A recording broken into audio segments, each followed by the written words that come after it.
নমস্কার, আমি doctor Tamagna Das, MCS plastic surgery resident, SSKM hospital. আর কিছুদিন পর দীপাবলি। এই সময় আমরা অগ্নিদগ্ধ রোগীর সংখ্যা অনেকটাই বাড়তে দেখি। আসুন জেনে নিই সহজ কিছু উপায় যা অনুকরণ করলে অগ্নিদগ্ধ হওয়া থেকে অনেকটা রক্ষা পাওয়া যায়। খোলা আকাশের নিচে বাজি পোড়ান, যেখানে জলের ব্যবস্থা থাকে।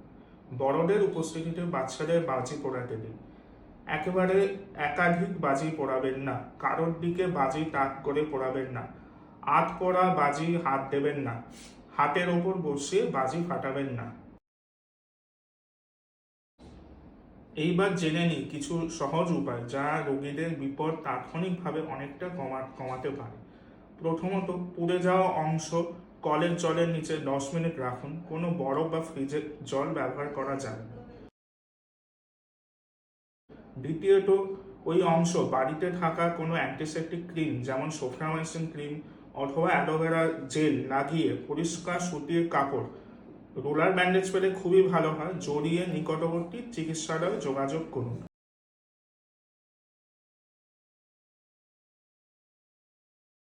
কোনো টুথপেস্ট ও তেল ব্যবহার করা যাবে না, এতে ইনফেকশনের চান্স অনেকটাই বেড়ে যায়। তৃতীয়ত, যন্ত্রণা নিবারণ করতে প্যারাসিটামল এবং আইবুপ্রোফেন ট্যাবলেট আর প্যারাসিটামল ট্যাবলেট খেয়ে নিতে হবে।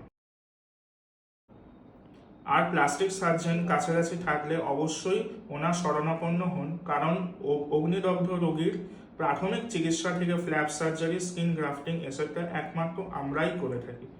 সবাই ভালো থাকবেন, সতর্ক থাকবেন। শুভ দীপাবলি।